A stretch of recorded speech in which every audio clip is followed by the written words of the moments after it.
All right, first of all, thank you for inviting me here. It's a challenge for me to speak audiences because I have to read really hard about what I have to say because I'm accountable for what I do say.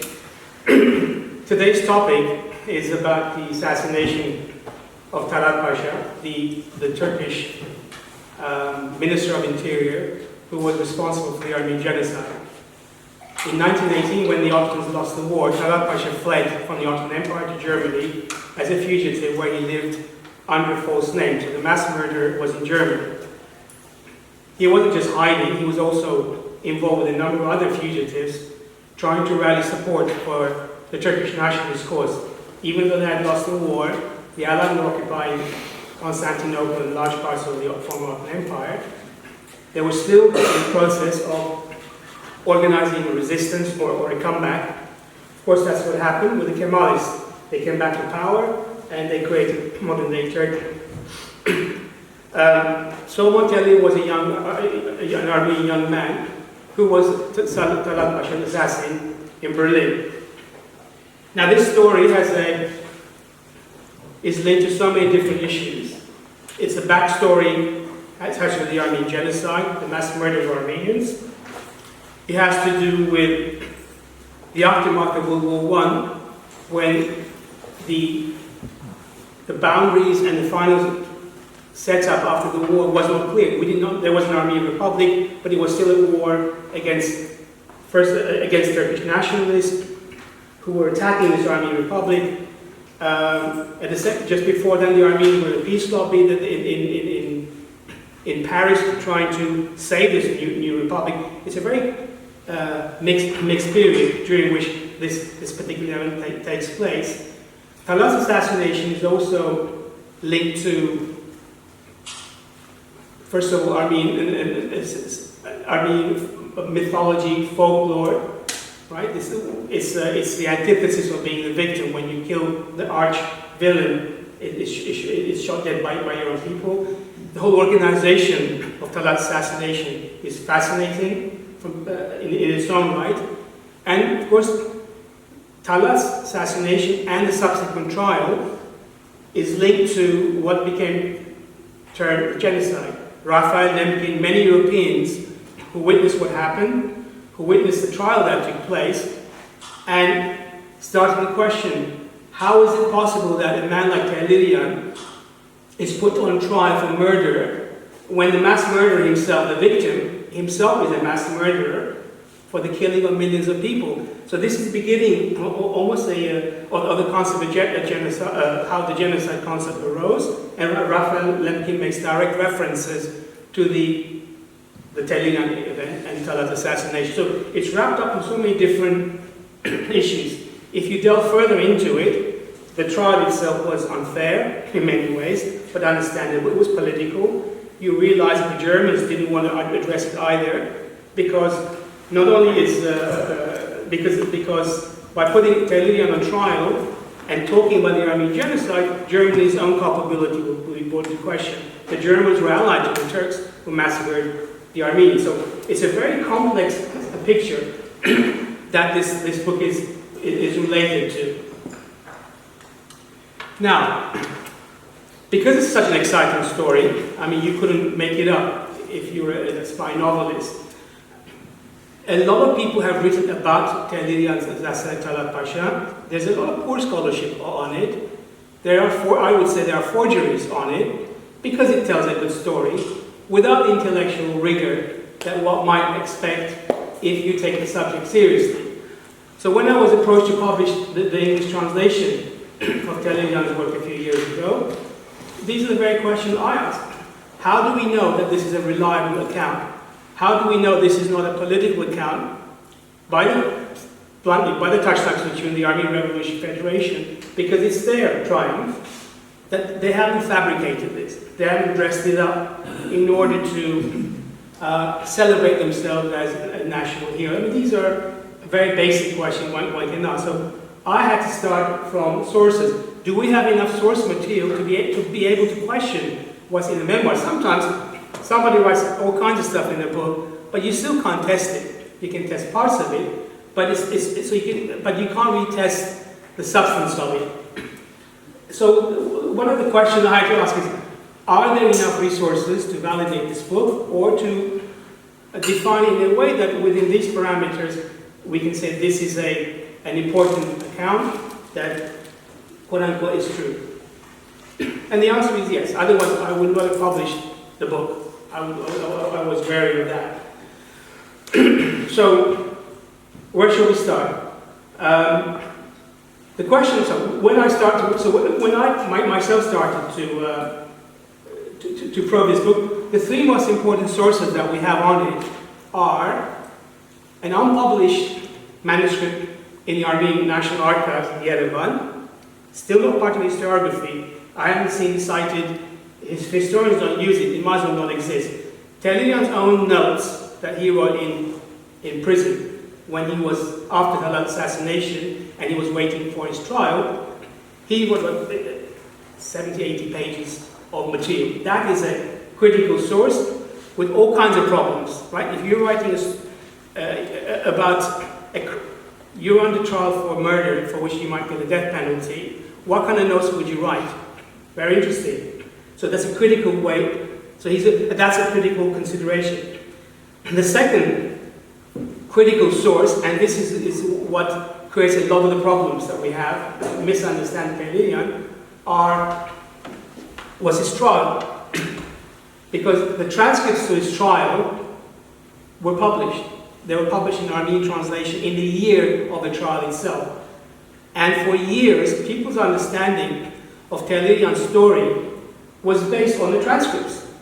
Now, question, do you think Tehlirian told the truth, the whole truth, and anything but the truth in court, where his own life was at stake? No.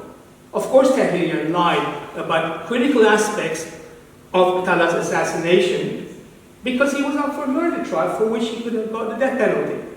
Yet the transcripts have played a critical role in what was written for decades about Tehlirian's assassination of Talaat Pasha.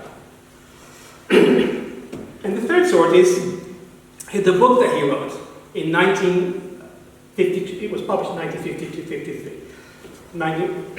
The book that he wrote 20, 30 years later. And that's a core of the presentation. So what did Tehlirian write? And when did Tehlirian write this story? And why is this story important? And then we'll say, what does it tell you? Right. After Talaat's assassination, Tehlirian went into himself, and we know he was released, he went into hiding. Because he was also afraid of being assassinated by the Turkish government. He lived in Serbia, where his family was already established before World War I. And he wrote his memoir in 1942-1943, during World War II, under Nazi occupation. It's not what you would expect. And the reason that we know so much about the backstory to this book is because when he came to publish the book himself, the correspondence between him and his editors is available. We have a very frank account where Tehlirian himself talks about his own memoir with his editors, very high-flying Armenians. One is Simo Muratzian, big-time Armenian politician in Beirut, and 3 members of the ARF Bureau. And in that correspondence, Tehlirian explains how the book was written, what were the priorities, who were involved, and where he stood his ground. So, who wrote Tehlirian's story? If you look carefully at the first publication, the name on the book is not Soghomon Tehlirian, although it's his story, it's Vahami Nahorian. Because as Tehlirian explains in his correspondence, partly because he was concerned by the false stories that were being circulated on the basis of transcripts, there was a need to tell the true story about what Talaat assassination was about.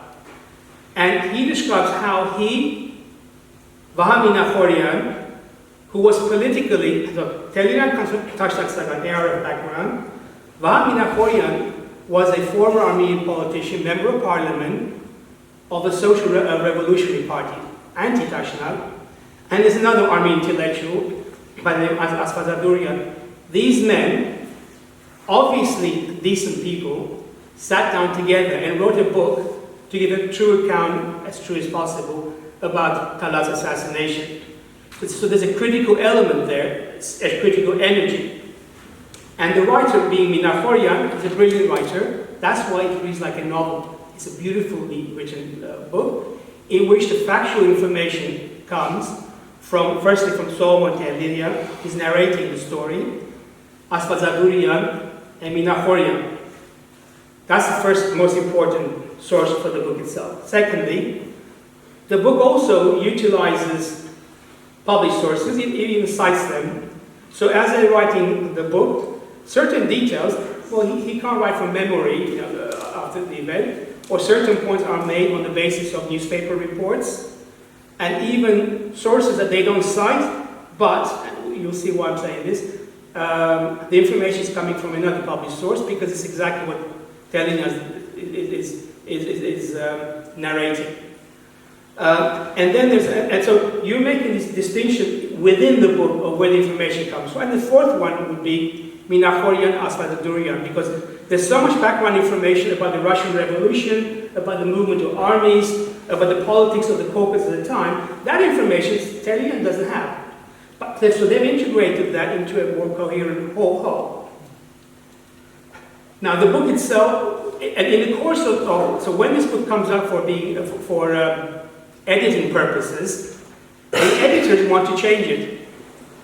There are certain aspects they're not comfortable with. And over again in the correspondence, Tehlirian insists that no, this is a true story, this is a story we agreed to tell. There are certain aspects I didn't want to include in the book, but the other men, maybe, Asfazadurian and Minaforian, maybe put it in there. We will stick to this narrative. By this time, Minaforian had passed away. So there's a certain fidelity, first to the real story, but also the commitment to tell the true story. So that you can see what was changed by the editors in preparing this book for publication. We can actually identify that. Very, very little. In fact, I can tell, so we can identify different parts of it, but and other than that, the changes were leaving some names out, because publishing this book would have put a number of people into jeopardy because they were still alive and they were involved with the assassination. Taking some names out, one particular name out, Shah Natali. Shah Natali was involved with the plot to assassinate Talaat Pasha, but he was kicked out of the party afterwards. It was by the Tashdaq Institute. So we couldn't. They didn't want to have his name in here. So they paraphrased it. So they referred to him as a third party. So they didn't change the narrative. Tehlirian fought on these issues, and there's only one detail that they added, and I'll tell you later what is one. So there's no question about the fidelity and Tehlirian's standing as far as this book was concerned. So the book lends itself to analysis. We have the backstory, and that's what got me to say, okay, we will take this. We can't take this as face value because we've done our own due diligence in asking the critical story, the questions, and coming up with critical answers. Right? I could have asked the same question, but if I couldn't answer them, then there would still be question marks. So, and the way that the Tashdaq Institute put their stamp on this book, so they accepted Tehlirian's narrative. They changed the introduction that Minaforian wrote because it was too much to the left, and they also added their own foreword to it. So, but the text of the biography of the account itself was not changed. In fact, when we came to publish this account, we left out the Minaforian and all the front material. We actually only published what Tehlirian had to say about Talaat's assassination. Okay. So this is how he was actually spared to of becoming a victim of the Armenian genocide. And during the First World War, when the First World War broke up, he, like many other young men, this is his family in Yerzinga, relatively well-to-do. His father was also living in Serbia at the beginning of World War I. He was also spared, although in his trial he said he saw his father being murdered. He was actually spared. So Soghomon Tehlirian became a volunteer during World War I. So when World War I broke out, and especially on the Turks and the Ottoman Turks and the Russians, he volunteered to go and fight against the Turkish army, the Ottoman army.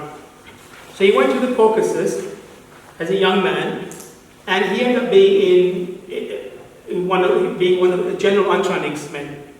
These were Armenian volunteers who fought alongside the Russian army against the Ottoman Empire.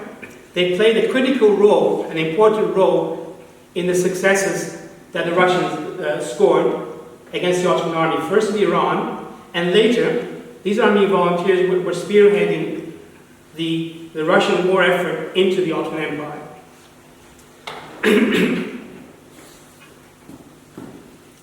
And just to make, I'm not going to go chapter by chapter, just to demonstrate, on this map we can see the number of campaigns that Tehlirian was involved in. The first one was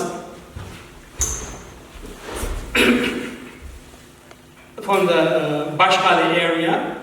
They fought their way all the way to Van, where they relieved the Armenians who were defending themselves in the city, where they besieged. And his memoir gives a very vivid account of that first campaign. This is where you realize that Tehlirian, for the first time, witnesses what we would call the Armenian genocide. As the Turkish army was retreating, and the Kurdish allies, as they were retreating, they carried out a number of massacres in the Bashkali area, and he gives an account of all those massacres. We know about those massacres from other sources too, so it's quite possible he even might have been influenced by that. So he gives a detailed account of how they advanced all the way to Van, and Van became an Armenian city for several months until Russia decided to retreat, and there was the Great Retreat from Van. So that's the first time that we can see where Tehlirian saw of the Armenian genocide, the first atrocities, and he gives some very vivid accounts of those cases. When he came back, he worked with refugees. Second source of information, but Tehlirian was also exposed to other refugees who had fled there from other parts of the Ottoman Empire. So when Tehlirian talks about the Armenian genocide, it's not what he saw in Erzincan as a victim himself, it's what he saw as a participant in the war effort, or as a man who was working with the refugees who were going backwards and forwards. So these are relatively short campaigns, 1 and 2. So April, July 1915, and end of 1915, 1916. The third one is a more important one. There was another forward policy by the Russian army, and they advanced as far as Erzincan, where he comes from. And it's during this period that he moved into the same areas, and that's where he gives some of the most harrowing accounts of what he was seeing. He saw the afterwards. When I say he's a victim of the Armenian genocide, he's a victim to what he saw. And he gives vivid descriptions, especially by this time, by 1916, about the remnants of the Armenian genocide, about children who have become, as he says, like animals. Right? They lived in filth, tried to shelter. And this is original information that he imparts as part of his own build-up of the narrative.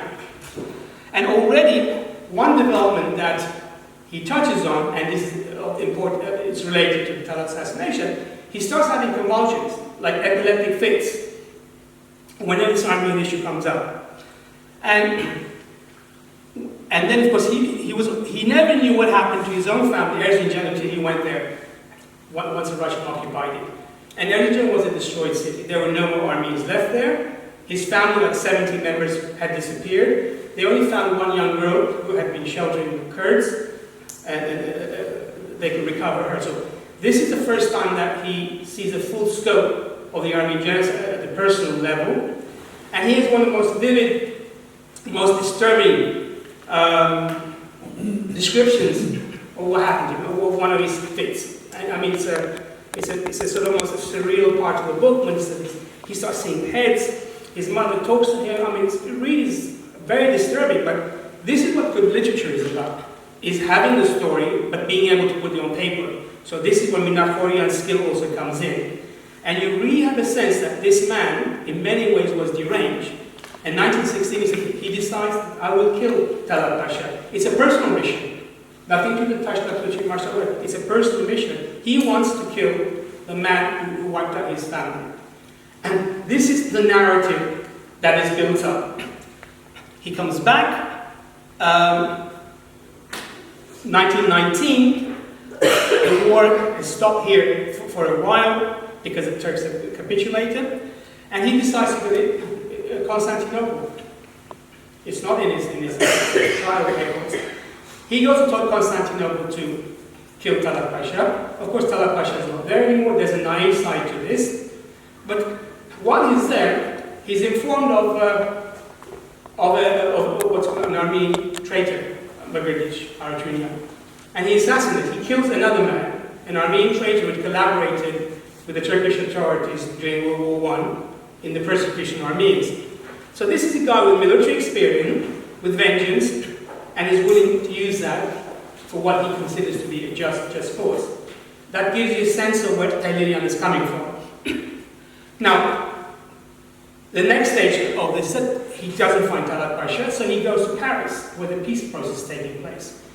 He tries to raise support, help me to find Talaat and to kill him, and he fails. So the story, the personal story, in many ways, is one of failure. He works in a cobbler shop, making shoes. He's bankrupt, he doesn't have the means. And by all, you would think that would be the end of the story. And this is where the twist happens. This is where the Tasht Institute comes in and recruits him. And a critical person in this is a heroine by the name of Tehlirian, about whom we know very little. I'm surprised that more work hasn't been done on, because she's a Hunchak background. She's a person who tells Tehlirian about the Armenian traitor in Constantinople, and she's also the person who puts the Tehlirian in touch with Tasht Institute. So she's in the United States, and she plays this go-between. So this woman plays a critical role in the entire Tehlirian story, and we know nothing about her except that she went to the United States. She became a school teacher and ended up somewhere in California. That's the extent of it. And this is what historical research is about. If we don't write our own history, we don't look for the sources, the history doesn't write itself, doesn't exist. So we have an inkling that there's this very important woman, and that's the extent of it. She puts it in touch. And this is where Tehlirian's story is married to the Tasht Institute story. Because by this time, the Tasht Institute, ARF, had decided that they will assassinate Turkish leaders who were involved in the Armenian genocide. At their meeting in Yerevan in 1919, the decision is a secret decision that was made. And the only reason that we know about the secret decision, the only reason is because it's that one thing that they added to the book. That one reference where Gomidas added, and Tehlirian noted that. Did you intend to put in? They said yes. That's the only one. That's the only disclosure that we have that such a decision was taken. And of course, we know they took such a decision because after Talaat Pasha assassination, they also assassinated a number of other Turkish leaders. So this was a campaign. But Talaat was the first one, so nobody knew about it. So this is where the book becomes an important vehicle of critical information. And that piece of information is critical to understand where the Tasht Institute starts from. And when Tehlirian is now recruited, he's sent to Boston, where he meets the primary organizer, Armin Garo. We have no idea what was said between them, what his actual brief was, except that he would assassinate Talaat Pasha, and he's sent back to Europe. He's sent to Paris and Geneva, and then he said, now you will go to Berlin because we've identified Talaat Pasha, where the leaders are. So the book is only tangentially related to the actual assassination campaign. We don't know how decisions were made, how the organization was set up, how it was funded. We can try and guess what it was from what Tehlirian writes. But Tehlirian, you realized, was a disposable young man, as you would expect a political organization to do. He was recruited because he was disposable. He was young, he wasn't married, he had military experience, he had killed already so-called Army trade, he was politically reliable. And if he died in the process or went to prison, it was almost secondary. He couldn't say much more. If he was captured, he couldn't reveal anything. He didn't know anything. So it's only in this tangential way that people will use Tehlirian's story as a way of understanding about this assassination campaign. Yes, it did take place. He does give details. He tells you how some of the people were involved. There were Armenian operatives in Berlin. They had infiltrated in Turkish ranks. They had informants within the Turkish ranks. So it's a big story. It's a spy story. One of them passed himself as being Turkish, a critical player. So it's about hunting down Talaat Pasha, and Tehlirian carried out the actual assassination. Some people are interested in the actual killing, the gore, sense of satisfaction. I'm not, but if you're interested, you can find out a lot more about it, but how he tracked him on the day across the road, with face to face. He checked that's the right target. You don't want to kill the wrong person. He whispered Talaat. He reacted, and then he shot him once. And the blood is everywhere. Blah blah blah. I mean, if you're interested in that, the information is there. But the clinical interpretation is the organization, Tehlirian's role in that. But we know, even today, we know very little about the organization of the killing itself. And of course, Tehlirian was immediately arrested by the German police. And of course, they had a political problem on hands. So how do you deal with this?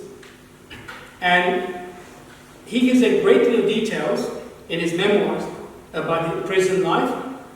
And you realize that, and this is where some aspects of are not clear, because I think they deliberately left out. I think there's a disparity between what he was supposed to do. I think he was supposed to have stood firm after killing Talaat, waited to be arrested, and prepared for political trial. This is a conjecture, a very likely conjecture, that's what they wanted to happen. But Tehlirian didn't actually do that because he's a human being. He actually tried to flee. He shot Talaat, he tried to run away. He was captured, and he was beaten up, and he went to prison. In prison, if you look what he said, he actually admitted to the killing. He admitted to premeditated murder, for which there was death penalty. He could have lied. His brief was probably something very different. But he was, in a sense, he had done what he wanted to do now. He had killed the man he wanted to kill. It didn't matter what happened to him. And if you read around this story, and we come back to the prison diaries, I mentioned earlier that he kept his own notes, not diary. In there, he notes the day that he finds out that he's liable for the death penalty. He didn't realize at the time that he could have faced the death penalty. And he says how gladly he will die, how gladly he will be executed to take the good news to the other world and tell the victims of the genocide. This is not what you expect someone to say is trying to get away with. He was comfortable. He accepted that he was comfortable with the idea that he could be killed. So I think he digressed from what he was supposed to do. Now, as matters turned out, the trial itself, the interrogation trial itself, became a political hot potato. It's not in the book because he doesn't know that. So you need to read around this. And there are researchers. There's a woman called Moses, very good Pasha, so many of you here, very good work. She knows German. She's looking into German police records, where when you realize that the Germans are now having a problem, they don't want a trial of Soghomon Tehlirian, because Germans' culpability in the Armenian genocide will be brought up for discussion at a very critical time in German history, where they're talking about reparations to the Allies. Now there's a liability of the Ottoman Empire. And the trial is fixed. So the trial only took 2 days. It's unheard of. You have a murder trial of this nature. The first day was put aside for the presentation of evidence, and the evidence was limited to what the Turkish side could present.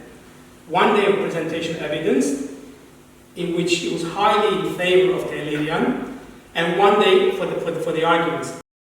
After World War II, he was living in Argentina or whatever. They kidnapped him, they brought him back, they tried him, and they executed him. So there's a sense of justice in all that. Just some pictures of Constantinople. This is Tehlirian around 1921. Armin Garo. This is a picture of Berlin, where the whole cloak and dagger chase goes, going off to Talaat Pasha, the Turkish leaders, where their meeting points are. everything takes place within an area of 1 kilometer diameter. And you could go there, Berlin's been bombed, the streets are still there. You can actually follow what they went through. So the book was written as a corrective to what was known about the Talaat Pasha assassination from the transcripts. So at his trial, Soghomon Tehlirian said he was in Yerzurumga in 1915. He described at great length how deportations took place, how he witnessed the murder of his father and of his mother and older brother, how they crushed his head.